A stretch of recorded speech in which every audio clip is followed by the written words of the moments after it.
کہ اس اسٹیج کے اندر کئی مدارس کے شیخ الحدیث بیٹھے ہوئے تھے اور بہت سارے مدنی علماء بھی اسٹیج کے اندر بیٹھے ہوئے تھے. جلسے کے آخر میں سوال و جواب کی نشست شروع ہوئی اور مفتی بنایا گیا ایک بردر کو. مفتی بنایا گیا ایک بردر کو جو ایک سطر دیکھ کر پڑھ نہیں سکتا. یہ کتنی بڑی جہالت ہے. اللہ تعالیٰ کے سامنے ہمیں جواب نہیں دینا پڑے گا. یہ قیامت کی علامت ہے کہ ایسے لوگوں کو ہم یہ مفتی اور مرشد اور مبلغ کا درجہ دیے ہوئے ہیں. حتی اذا لم یبق عالما اتخذ الناس رؤوسا جہالا فیسألون. ان سے سوال کیا جائے گا فیفتون، تو یہ فتویٰ بھی دیں گے. ہر سوال کا جواب ان کے پاس تیار رہے گا. فیضلون ویضلون، خود گمراہ ہوں گے، دوسروں کو گمراہ کریں گے. پہلے ہم صرف تبلیغی جماعت والوں کے تعلق سے یہ سنتے تھے کہ تبلیغی جماعت والے بغیر علم کے لوگوں کو فتوے دیتے ہیں، لوگوں کی رہنمائی کرتے ہیں اور خود گمراہ ہوتے ہیں، دوسروں کے بارے میں گمراہ کرتے ہیں.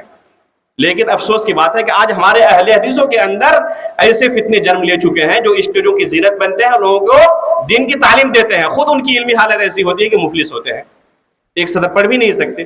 سمجھنا تو بہت دور کی بات ہے. ایسے لوگ عجیب و غریب مسائل لوگوں کے سامنے بیان کرنے کے لیے بہت زیادہ ایک دم اتاولے ہوتے ہیں. آپ کے ہی علاقے میں ایک شخص نے جو اسی میدان کے ہیں، بردر ہیں، انہوں نے ایک کتاب لکھی. کتاب کا موضوع کیا ہے کہ ظہر کی نماز کا وقت عموماً تمام مساجد میں، اہل حدیث جتنے مساجد ہیں علاقے کے اندر، پورے گمانی پاکور کے علاقے میں، ظہر کی نماز کا وقت شروع ہو جانے کے تقریباً 1 گھنٹے 1.5 گھنٹے بعد لوگ ادا کرتے ہیں. 11 ساڑھے 11 بجے ظہر کی نماز کا وقت داخل ہو جاتا ہے. اور اکثر مسجدوں میں نماز کب ہوتی ہے؟ 12 بجے کے بعد ہوتی ہے، 12:30 بجے، پونے 1 بجے. انہوں نے کتاب لکھی ایک، اور میرے پاس وہ کتاب انہوں نے بھیجی کہ آپ اس پہ تقریض لکھیے، اس کا تزکیہ کر دیجئے کہ بہت اچھی کتاب ہے. کتاب پڑھ کر میرے تن بدن میں آگ لگ گئی کہ کوئی عالم اگر لکھتا تو الگ بات ہوتی. آپ ایک سطر پڑھ نہیں سکتے، اور اس کی دلیل موجود تھی کتاب کے اندر. انہوں نے جتنی حدیثیں نقل کی تھی، جن سے انہوں نے استدلال کیا ہے، تو جیسے ترمذی سے کوئی حدیث نقل کی تو باب سے لے کر، امام ترمذی سے باب کہتے ہیں نا، باب ما جاء فلاں، وہاں سے نقل کرنا انہوں نے شروع کیا ہے، پوری سند نقل کی ہے، اور آخر میں امام ترمذی نے اس حدیث کو ضعیف کہا ہوا ہے، اس کو بھی نقل کر لیا اور اس سے استدلال کر رہے ہیں. اس لیے کہ عربی عبارت تو پڑھ نہیں سکتے. اب کسی اردو کتاب سے انہوں نے ترجمہ نقل کیا ہے، تو ترجمہ کہاں تک نقل کیا ہے؟ جتنا اپنے مطلب کا تھا. اب سند والی جو بحث تھی ان کو تو سمجھ میں آئے گی نہیں، تو اس کو چھوڑ دیا ہے.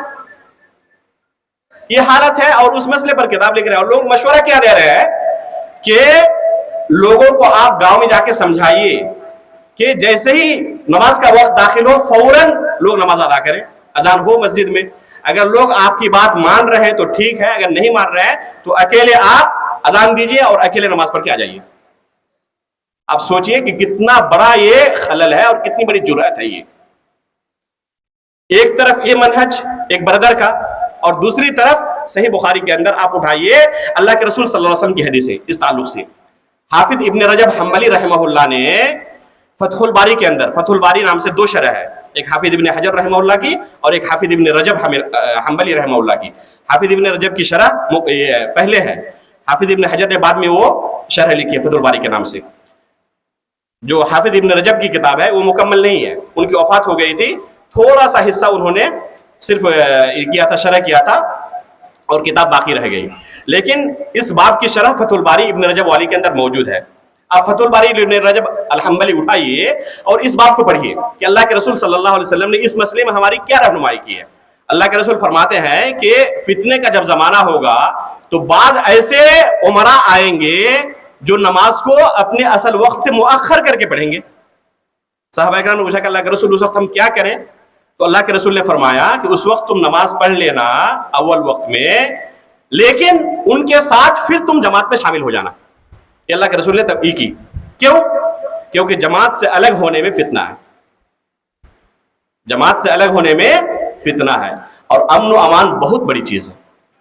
امن و امان بہت بڑی چیز ہے. یہ کون محسوس کرے گا؟ ایک عالم دین محسوس کر سکتا ہے. ایک جاہل اور ایک بردر محسوس نہیں کر سکتا. وہ اس طرح کتاب لکھ کر فتنہ ہی پھیلا سکتا ہے. تو اس طرح کے فتنے پھیلانا اور اس طرح کے نئے مسائل کو کوئی چیز ملی فوراً لے کے اچک لو اس کو اور لوگوں کے سامنے بیان کرنا شروع کر دو. انما یخشی اللہ من عبادہ العلماء. جو خشیت ایک عالم دل کے دل کا ہوگی، کسی بھی مسئلے کے تعلق سے بات کرتے وقت وہ لرز جائے گا. صحابہ کرام کے قصے آپ نے پڑھے ہوں گے کہ کسی مسئلے کے وقت وہ کیا کرتے تھے، ان کے چہرے سرخ ہو جاتے تھے. اللہ کے رسول کی حدیث خود اپنے کانوں سے انہوں نے سنی ہے، کسی دوسرے کے واسطے سے نہیں. پھر بھی جب کوئی سوال کرتا، بیان کرتے ہوئے زبان لڑکھڑانے لگتی تھی، چہرہ سرخ ہو جاتا تھا، کانپتے تھے، اور پھر آخر میں کہتے تھے کہ او کما قال رسول اللہ صلی اللہ علیہ وسلم. شاید اللہ کے رسول نے ایسے ہی کہا تھا، تاکہ کہیں ہم سے کوئی بھول نہ ہو جائے. یہ خشیت جو ہوتی ہے ایک عالم کے دل کے اندر ہوتی ہے. ایک جاہل کو ہر سوال کا جواب پتہ رہتا ہے. ابھی گزشتہ ہفتے کی بات تھی، ایک سوال آیا میرے پاس قربانی کے تعلق سے. یہ سوال مجھ سے پہلے میرے بعض ساتھی جو دکتورہ کر رہے ہیں ابھی مدینہ یونیورسٹی کے اندر، ان کے پاس یہ سوال پہلے جا چکا تھا، اور انہوں نے بھی جواب دینے سے اعتذار کر لیا کہ ہم اس کا جواب نہیں دے سکتے. دیکھیں جتنا علم ہوتا ہے نا تو خشیت ہوتی ہے کہ اس تعلق سے اللہ کے پاس مجھے جواب دینا ہے. اللہ کی شریعت میں بیان کر رہا ہوں. کسی کو جواب دینے کا مطلب یہ ہے کہ اللہ کی شریعت میں بیان کر رہا ہوں اس کے سامنے.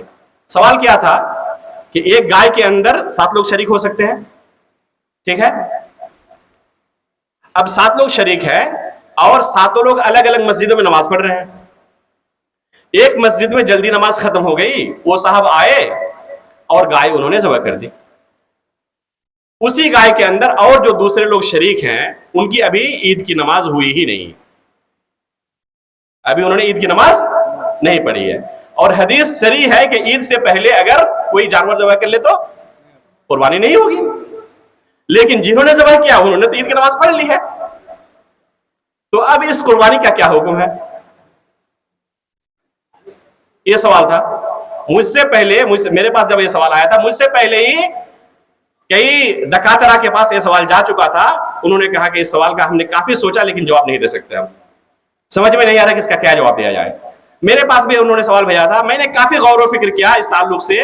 اب تک میں کسی نتیجے پر نہیں پہنچ سکا ہوں اس کا کیا جواب دیا. میں نے اعتذار کر لیا کہ اللہ عالم میں اس سوال کا جواب نہیں دے سکتا ہوں. اللہ عالم، میرے ہو سکتا ہے کسی دوسرے عالم کے پاس اللہ تعالیٰ شرح عزت کر دے اور کسی کو اس کا جواب علم ہو، پتہ ہو جائے، وہ جواب دیں گے. آپ کسی دوسرے عالم کی طرف رجوع کریں، لیکن میں جواب نہیں دے سکتا ہوں اس کا. میں نے اپنی مسجد میں یہ سوال ذکر کیا اپنے گاؤں کے مصلیوں میں. اسی میں سے ایک شخص جو کبھی مدرسہ گیا نہیں ہے فوراً انہیں جواب دے دیا، فوراً انہیں جواب دیا. میں نے کہا کہ یہ سوال میرے پاس کئی دنوں سے پڑھا ہوا، اب تک میں جواب نہیں دے پایا ہوں. تو یہ فرق ہے. انما یخشی اللہ من عبادہ العلماء. بہت جامعیت ہے اس آیت کے اندر. جس قدر آپ کے اندر خشیت ہوگی، علم آئے گا، اس وقت خشیت ہوگی. یہ شریعت ہے. آپ لوگوں کے سامنے اپنی مرضی تو نہیں تھوپ رہے ہیں، اپنی طرف سے کوئی بات نہیں پیش کر رہے ہیں. جو کچھ ایک عالم کی زبان سے نکلتا ہے وہ اللہ کی شریعت ہوتی ہے. العلماء ورثۃ الانبیاء. انبیاء کے مشن کو ہم آگے بڑھا رہے ہیں. اللہ تعالیٰ سے دعا ہے کہ اللہ تعالیٰ اس ذمہ داری کو کما حق ادا کرنے کی ہمیں توفیق عطا فرمائے. جو باتیں ہم نے یہاں پر سنی، اللہ رب العالمین ہم سب کو اس پر عمل کرنے کی توفیق عطا فرمائے. اللہ تعالیٰ ہماری اس مجلس کو قبول فرمائے، ہمارے میزان حسنات میں شمار فرمائے. آمین. تقبل رب العالمین وصلی اللہ علی نبینا محمد. یہ مائل دے لیجیے کسی کو سوال کرنا ہو، زبانی کریں یا پھر لکھ کر.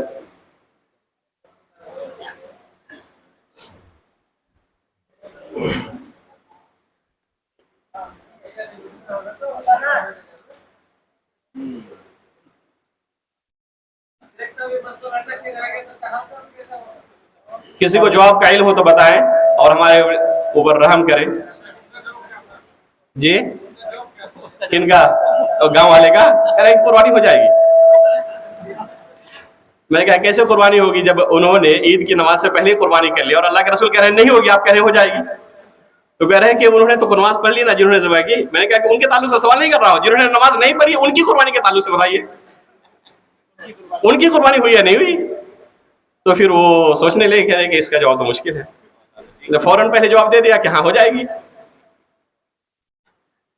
امام مالک رحمہ اللہ سے ایک مجلس میں 32 سوالات کیے گئے، ایک دو نہیں 32 سوالات کیے گئے، اور ہر سوال کے جواب میں انہوں نے فرمایا اللہ عالم، مجھے پتا نہیں، اللہ تعالیٰ بہتر جانتا ہے. سوال کرنے والے نے کہا کہ امام مالک رحمہ اللہ، میں فلاں علاقے سے سفر کر کے آپ کے پاس آیا ہوں، دور دراز سے، میں یہاں کا نہیں ہوں، اور میرے قوم کے لوگ انتظار کر رہے ہیں کہ میں کیا جواب لے کے جاؤں گا. اور آپ نے صرف اللہ عالم ہی جواب دیا, کوئی جواب نہیں دے سکے آپ, تو میں لوگوں کو کیا کہوں گا؟ تو امام مالک رحمہ اللہ نے کہا ان لوگوں کو کہہ دینا کہ امام مالک سے ہم نے سوال کیا تھا, انہوں نے جواب نہیں دیا, ان کے پاس علم نہیں ہے, یہ جواب دینا ان کو. یہ کہیں زیادہ اہون ہے اس سے کہ آپ کو اللہ کی شریعت کے بارے میں علم نہیں ہے اور اپنی طرف سے آپ اٹکل بچوں ہاکیں. ایک ہی سوال, یہ جائز نہیں ہے, ایک ہی سوال بلکہ کبیرہ گناہوں میں سے ہے یہ کہ اللہ کی شریعت کے بارے میں بغیر علم گفتگو کریں. وَأَن تَقُولُوا عَلَى اللَّهِ مَا لَا تَعْلَمُونَ. اللہ رب العالمین نے معصیت کا, گناہوں کا تذکرہ کیا ایک طرف سے, إِنَّمَا حَرَّمَ رَبِّي الْفَوَاحِشَ مَا ظَهَرَ مِنْهَا وَبَطَنَ وَالْإِثْمَ وَالْبَغْيَ. اس طرح اللہ رب العالمین نے گناہوں کا تذکرہ کیا ہے. شرک کے بعد اللہ تعالیٰ نے وَأَن تَقُولُوا عَلَى اللَّهِ مَا لَا تَعْلَمُونَ کا ذکر کیا ہے. اس لیے بہت سارے علماء نے کہا ہے کہ شرک کے بارے میں معروف ہے کہ سب سے بڑا گناہ ہے, لیکن اگر اس آیت پر کوئی غور کرے گا تو کہے گا کہ شرک سے بھی بڑا گناہ ہے اللہ کی شریعت کے بارے میں کوئی چیز بلا علم کہنا.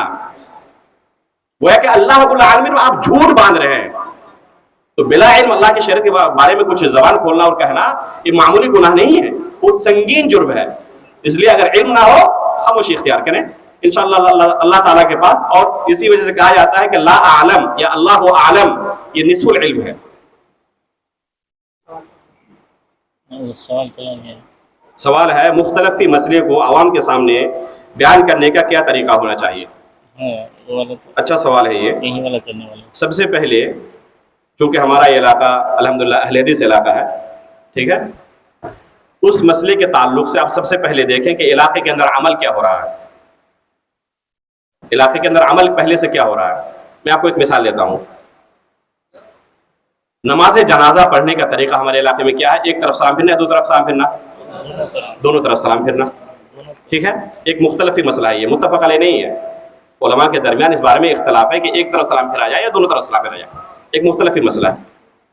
اب علاقے میں عمل جاری ہے ایک زمانے سے, اور یہاں پر بڑے بڑے علماء رہے ہیں. ہم سے پہلے بہت سارے علماء گزر چکے ہیں, ان کا عمل رہا ہے علاقے کے اندر, ان کے سامنے اس طرح علماء نے اور لوگوں نے عمل کیا ہے. اب آپ پہلے سب سے دیکھیں کہ علاقے کے اندر اس بارے میں عمل کیا رہا ہے. جو عمل ہے پہلے سے رائج وہ کتاب و سنت کے کتنا قریب ہے, موافق ہے. اگر وہ راجح ہے تو الحمدللہ, اس کے بارے میں آپ کو زبان کھولنے کی ضرورت ہی نہیں ہے. لوگوں کو اختلاف کا علم ہونے ہی نہ دیں. اگر وہی راجح ہے مختلفی مسئلہ ہے, متفق علیہ نہیں ہے. ایک اور مثال دیتا ہوں آپ کو. رویت ہلال کا مسئلہ ہے یا نہیں, مختلفی مسئلہ. رویت ہلال کا مسئلہ مختلفی مسئلہ ہے کہ پوری دنیا کی رویت ایک ہے یا الگ الگ ملک کے حساب سے اپنی اپنی رویت کے حساب سے لوگ روزہ رکھیں گے, ایک مختلفی مسئلہ ہے. علاقے کے اندر عمل کیا ہے؟ اپنی اپنی رویت کے حساب سے عمل کرنا. راجح کیا ہے؟ راجح ہم یہی سمجھتے ہیں کہ اپنی اپنی رویت کے حساب سے عمل کیا جائے گا, ٹھیک ہے. یعنی جو علاقے کے اندر عمل پہلے سے ہو رہا ہے اسی کو ہم راجح بھی سمجھتے ہیں. تو اس تعلق سے لوگوں کے سامنے کچھ بھی بیان کرنے سے گریز کرنا چاہیے. لوگوں کے ذہن میں یہ بات ڈالے ہی نہ کہ یہ مختلفی مسئلہ ہے. عوام کے سامنے یہ اختلافی مسئلہ حل کرنا اور اس فریق کے پاس یہ دلیلیں ہیں, اس فریق کے پاس یہ دلیلیں ہیں, یہ آپ کلاس روم کے اندر اس کے بارے میں بحث کیجیے. علماء کے درمیان اس بارے میں بحث کیجیے. آپ کو اگر مناقشہ کرنا ہے, بحث کرنا ہے, عوام کے سامنے یہ اختلاف لے کے مت جائیے. اگر گرچہ مختلفی مسئلہ ہے اور راجح وہی ہے جس پر عمل ہو رہا ہے تو عوام کو اختلاف میں مت الجھائیے. اس تعلق سے عوامی میٹنگ میں, عوامی مجلسوں میں بات چیت نہ کریں. لیکن اگر جس تعلق سے عمل علاقے میں ہو رہا ہے مختلفی مسئلہ ہے اور آپ دیکھ رہے ہیں کہ راجح وہ نہیں ہے جو علاقے میں عمل ہو رہا ہے, راجح وہ نہیں ہے جو علاقے میں عمل ہو رہا ہے, مرجوح ہے, تو اس مسئلے کی نوعیت کیا ہے؟ جس پر عمل ہو رہا ہے اس کی گنجائش ہے یا نہیں ہے, اس کی گنجائش ہے یا نہیں ہے. جیسے نماز جنازہ کے اندر رفع یدین کا مسئلہ, ٹھیک ہے. نماز جنازہ کے اندر رفع یدین کا مسئلہ مختلفی مسئلہ یا متفق علیہ ہے؟ مختلفی مسئلہ ہے. علاقے کے اندر عمل کیا ہے؟ رفع یدین کرنا, ٹھیک ہے. اب اس مسئلے میں آپ دیکھیں کہ رفع یدین کرنے کی گنجائش کتنی ہے جو پہلے سے عمل ہو رہا ہے. اگر آپ راجح سمجھتے ہیں کہ رفع یدین نہ کرنا ہی راجح ہے تو رفع یدین کرنے کی گنجائش ہے یا نہیں ہے؟ آپ پہلے یہ دیکھیں اس مسئلے کی نوعیت. میں صرف مثال دے رہا ہوں, اس طرح کے سینکڑوں مسائل ہو سکتے ہیں, اس طرح کے سینکڑوں مسائل ہو سکتے ہیں. تو آپ دیکھیں کہ جس پر عمل ہو رہا ہے اس کی گنجائش کتنی ہے. اگر اس کی گنجائش ہے تو لوگوں کے سامنے اسی طرح اس مسئلے کو بیان کریں کہ جس پر عمل ہو رہا ہے الحمدللہ اس کی بھی گنجائش شریعت کے اندر ہے، ایک دوسرا بھی موقف ہے اس مسئلے کے تعلق سے اور وہ اس سے زیادہ راجح ہے، بہتر ہے کہ آپ اسی پر عمل کریں۔ اگر کوئی کہنے ہی پرانے مال پر ہی عمل کرتا تو اس کی بھی گنجائش ہے۔ ایسے مسائل کے اندر شدت اختیار کرنا بالکل مناسب نہیں ہے جس کے اندر گنجائش شریعت نے رکھی ہے۔ آپ کون ہوتے ہیں اس کے اندر سختی کرنے والے؟ جس کے اندر شریعت نے گنجائش رکھی ہوئی ہے۔ لیکن مسئلہ ایسا ہو جس کی گنجائش آپ کو ایسا لگ رہا ہے کہ اس کی گنجائش شریعت نے نہیں رکھی ہے، اس کی گنجائش شریعت نے نہیں رکھی ہے، اس پر عمل کرنے کے تعلق سے اگر لوگوں کو چھوٹ دیا جائے اور ہم خاموش رہیں تو اللہ تعالیٰ کے پاس ہم پکڑے جائیں گے۔ اللہ تعالیٰ کے پاس، اس لیے کہ اللہ تعالیٰ نے ہمارے کندھے پر ایک ذمہ داری عائد کی، ابھی میں نے کہا، تو اگر یہ ہمارے خاموشی اختیار کرو تو اللہ کے پاس میں پکڑا جاؤں گا۔ ایسے مسئلے کے تعلق سے اب لوگوں کو بیان کرنا ضروری ہے، تو اس کا ایک پروسیس ہونا چاہیے حکمت کے ساتھ۔ سب سے پہلے اس مسئلے کی آپ نوعیت دیکھیں کہ اس سے کیا فتنہ بھڑک سکتا ہے۔ اگر ایسا مسئلہ ہو یا بعض مسائل ایسے ہوتے ہیں جو عالمی ہوتے ہیں، جیسے رویت حلال کا مسئلہ۔ رویت حلال کا مسئلہ ایسا نہیں ہے کہ آپ اگر اس مسئلے کے اندر تحقیق کرتے ہوئے کسی راجح قول تک پہنچ جائیں تو خود اکیلے آپ عمل کر لیں گے۔ ظاہر سی بات ہے کہ آپ نتیجے پر پہنچنے کے بعد سب کو لے کر عمل کریں گے نا، تو آپ چاہے تحقیق کرنے کے بعد کسی بھی نتیجے پر پہنچے، کوئی خاص زیادہ آپ کو فائدہ پہنچانے والا نہیں ہے۔ بہت مرتبہ بعض جگہوں سے مجھے دعوت دی گئی اس مسئلے پر بولنے کے لیے۔ ایک مرتبہ ایک ریڈیو والے نے ایک پورا یہ تیار کیا اور کہا کہ آپ کو اس مسئلے پر بولنا پڑے گا اور لائیو لوگ سنیں گے۔ ایک یہ ہے اسلامک یہ تھا، چینل تھا، ریڈیو انڈیا کی بات ہے، ایک میرے ساتھی تھے، انہوں نے ترتیب دیا تھا۔ میں نے انتظار کر لیا کہ اس مسئلے پر نہیں میں بول سکتا۔ وجہ کیا ہے؟ کیونکہ اس مسئلے کے تعلق سے اگر میں کوئی راجح قول بیان بھی کر دوں تو ظاہر سی بات ہے کہ اکیلے عمل کرنا نہیں ہے، سب کو لے کر نہ عمل کرنا ہے، آپ کو سب کو ساتھ عید کرنی ہے۔ تو اکیلے آپ کسی نتیجے پر پہنچ کر کیا کریں گے؟ علامہ البانی رحمہ اللہ کا موقف کیا تھا اس بارے میں؟ ان کا موقف یہ تھا کہ پوری دنیا کی رویت ایک رویت ہے، لیکن خود نصیحت کرتے تھے کہ جب تک لوگ متحد نہ ہو جائیں اس مسئلے کے تعلق سے، لوگوں کو الگ الگ عمل کرنے دیا جائے اور لوگوں کے سامنے یہ شدت اختیار نہ کی جائے اس مسئلے کے تعلق سے۔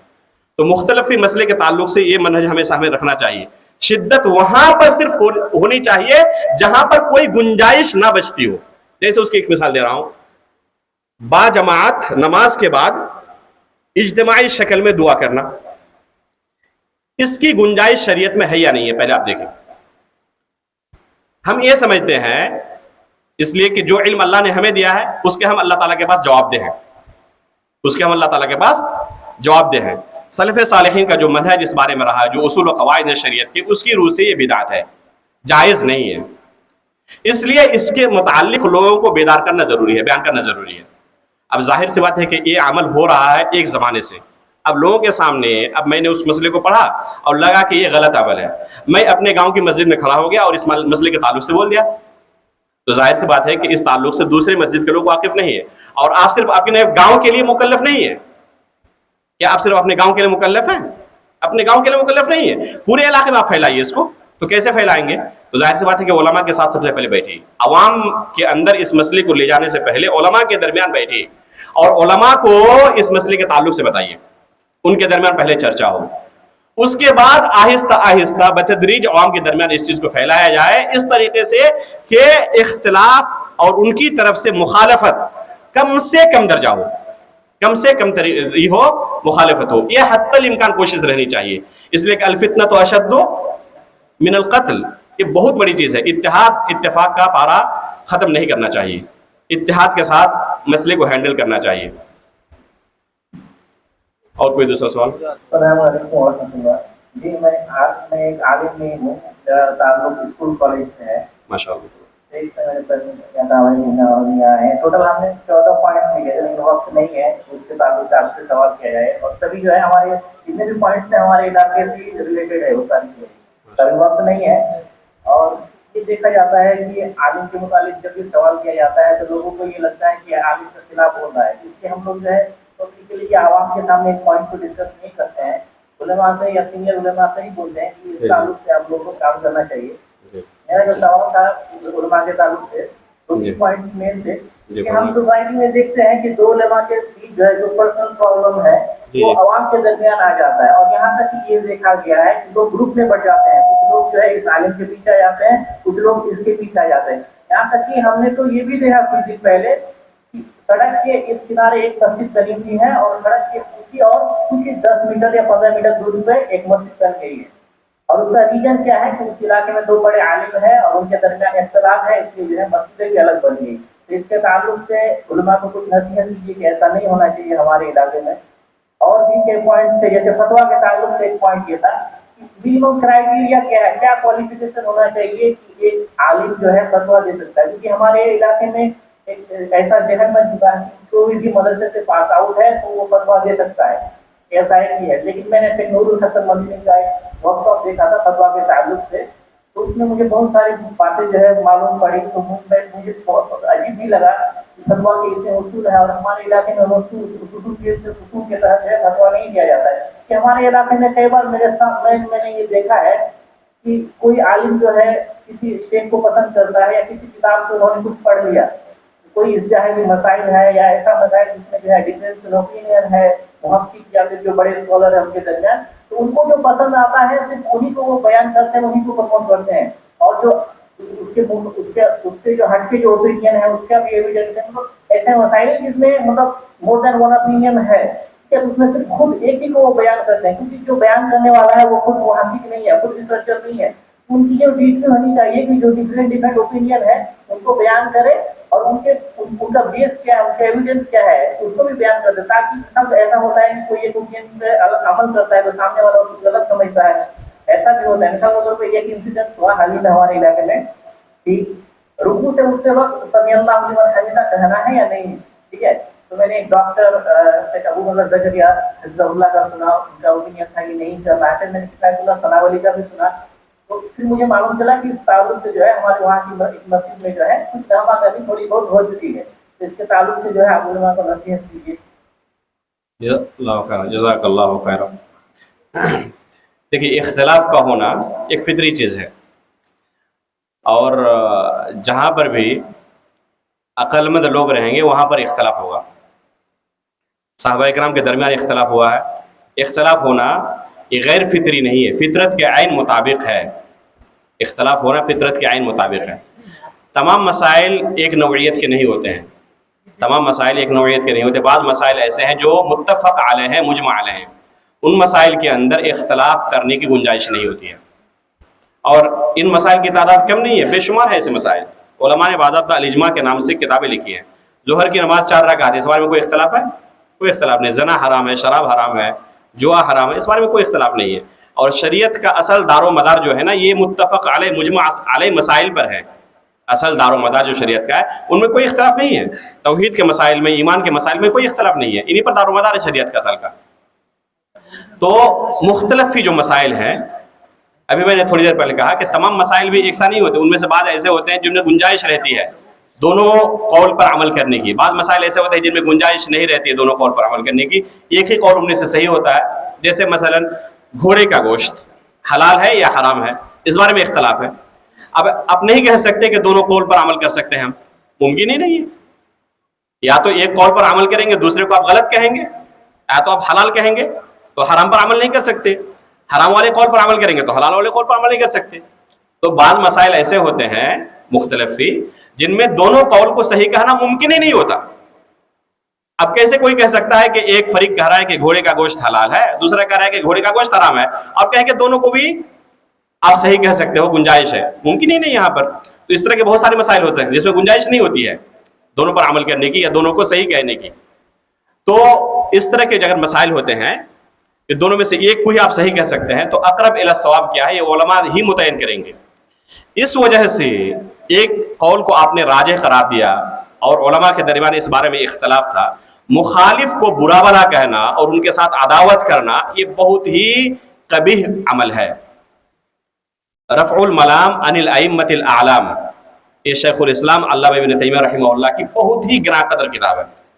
علماء اکرام کو یہ کتاب ضرور پڑھنی چاہیے. رفع الملام عن الائمۃ الاعلام, ائمہ کے درمیان جن مسائل میں اختلاف ہوا ہے تو ان مسائل میں اختلاف ہونے کی وجہ کیا ہے, اور اس اختلاف کی وجہ سے ان کو ہم کیوں برا بھلا نہیں کہہ سکتے.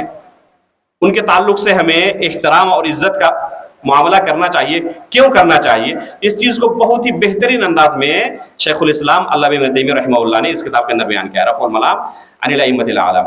اس لیے اگر علماء ایک دوسرے کے تعلق سے اس طرح کا موقف اپناتے ہیں کہ فلاں مسئلے میں ان کی رائے میرے رائے کے موافق نہیں ہے، اس لیے ہم مسجد الگ کر لیں گے، ان کے تعلق سے عداوت شروع کر دیں گے، ایک الگ جماعت بنا لیں گے، گروہ بنا لیں گے، تو یہ ایک عالم کی شان نہیں ہے، ایک عالم کی شان نہیں ہے۔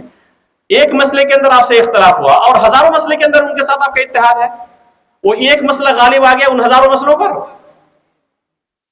یہ علم کی تو قدر نہیں ہوئی۔ یہاں پر شیطان استغلال کرتا ہے، شیطان کو موقع ملتا ہے۔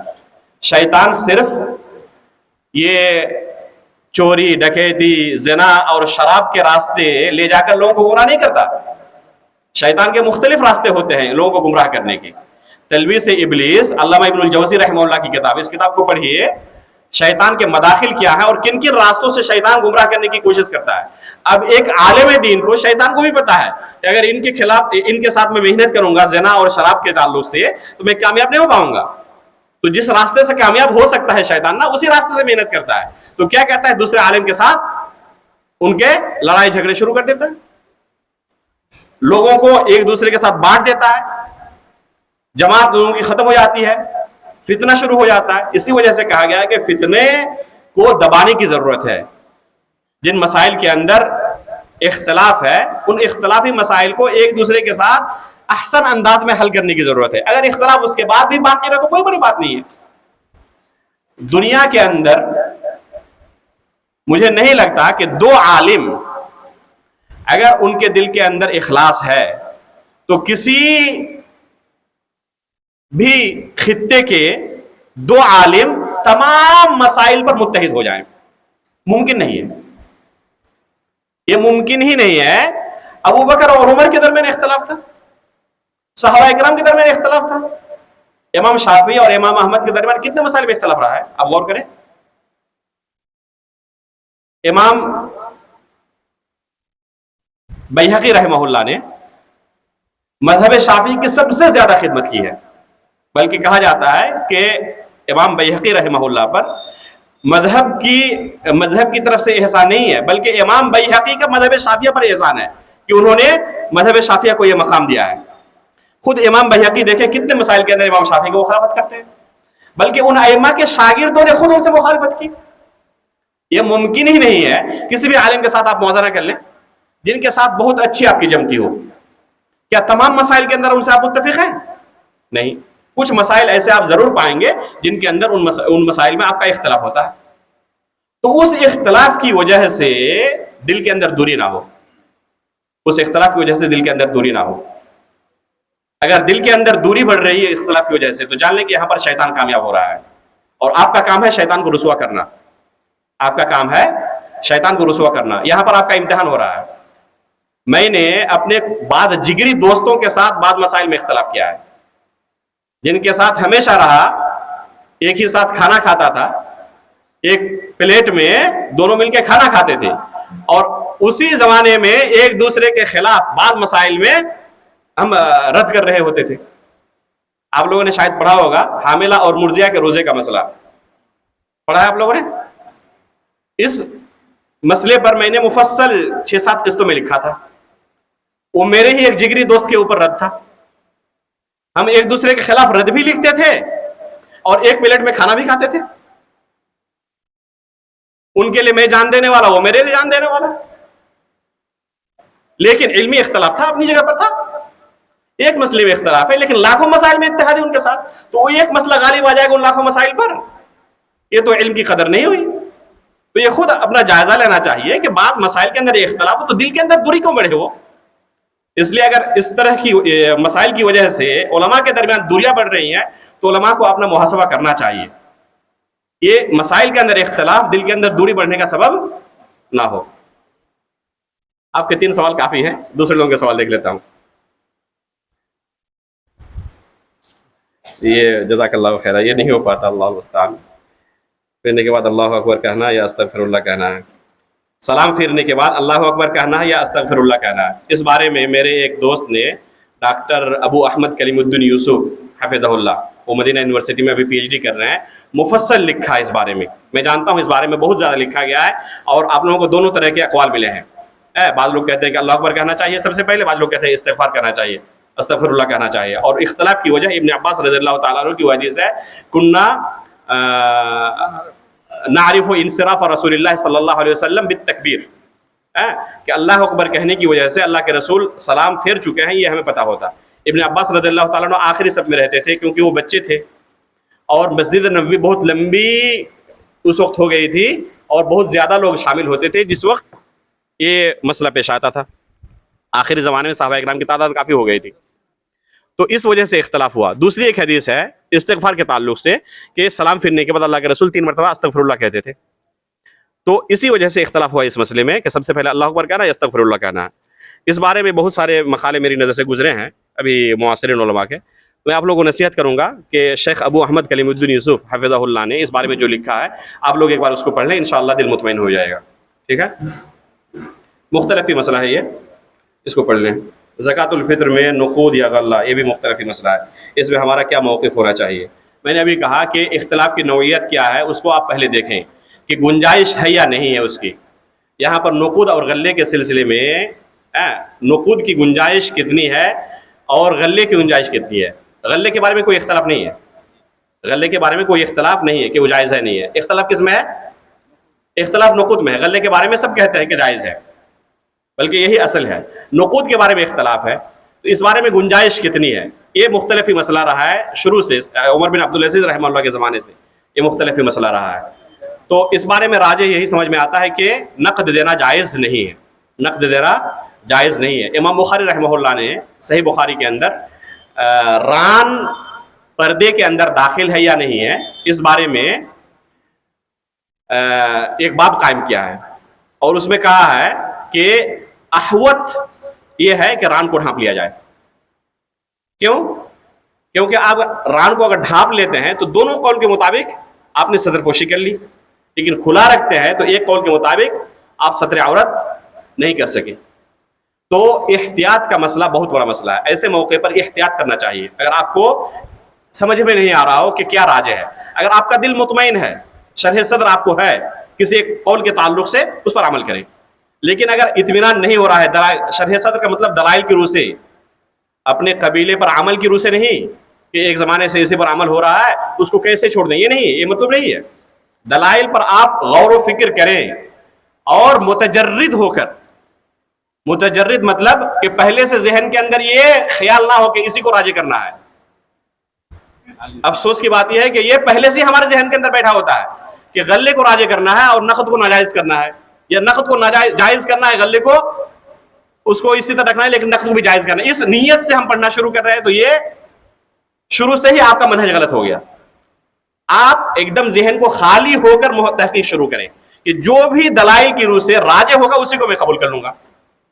ایک مسئلے کے ایک مثال آپ کو دے رہا ہوں. علامہ صنعانی رحمہ اللہ نے وقف کے تعلق سے اس کے اندر ایک کتاب انہوں نے لکھی تھی، اور اس میں نہیں وقف کے تعلق سے نہیں، حائضہ کے اس کے طلاق الحائض کے تعلق سے، حائضہ کو طلاق ہوتی ہے نہیں ہوتی ہے حیض کی حالت میں، تو اس سلسلے میں انہوں نے ایک موقف اختیار کیا کہ حائضہ کو طلاق ہو جاتی ہے. کتاب لکھی انہوں نے. بعد میں ان کو وہ متجرد ہو کر اس مسئلے کی تحقیق کر رہے تھے، ان کو لگا کہ نہیں میرا موقف غلط ہے، یہ جو میں نے پہلے لوگوں کے درمیان پرچار کیا ہے، کتاب لکھی ہے، وہ غلط موقف ہے. انہوں نے پھر اپنے ہی رد میں دوسری ایک کتاب لکھی کہ میرا موقف پہلا والا غلط تھا، اس کے دلائل یہ ہیں. ایک زمانے کے بعد ان کو لگا پھر پڑھنے کے بعد کہ میرا پہلا موقف ہی صحیح تھا، پھر تیسری کتاب لکھی پہلے موقف کو صحیح کرنے کے لیے. یہ کس بات کی دلیل ہے؟ یہ اس بات کی دلیل ہے کہ ان کا ہمیشہ یہ نظریہ رہا کہ اللہ تعالیٰ کو مجھے خوش کرنا ہے، لوگوں کو نہیں. چاہے لوگ میرے بارے میں کچھ بھی سوچے، اللہ کو مجھے خوش کرنا ہے اور مجھے اپنے علم کا اللہ کو جواب دینا ہے. تو آپ پہلے ذہن خالی کر کے تحقیق شروع کریں.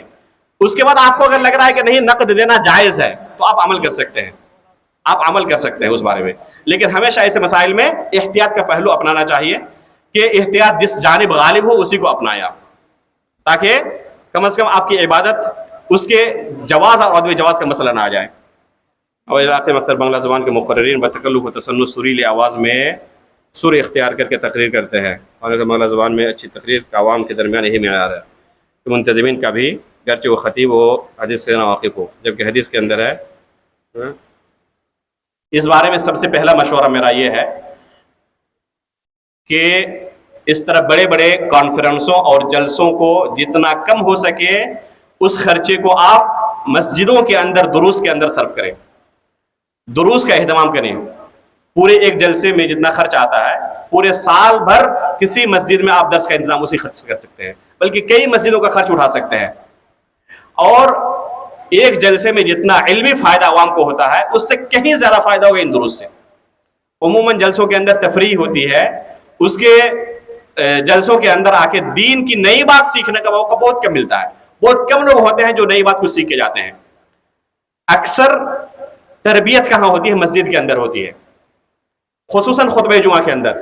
شیخ محترم کی ایک بات مجھے اچھی طرح یاد آ رہی ہے، جب میں کشن گنج میں شیخ کے ساتھ تھا، میں شیخ کے ساتھ 1.5 مہینہ پڑھایا ہوں کشن گنج میں، اکثر و بیشتر شیخ محترم کہتے تھے کہ جمعہ کے خطبے کے لیے مقررین کو بہت زیادہ تیاری کرنی چاہیے۔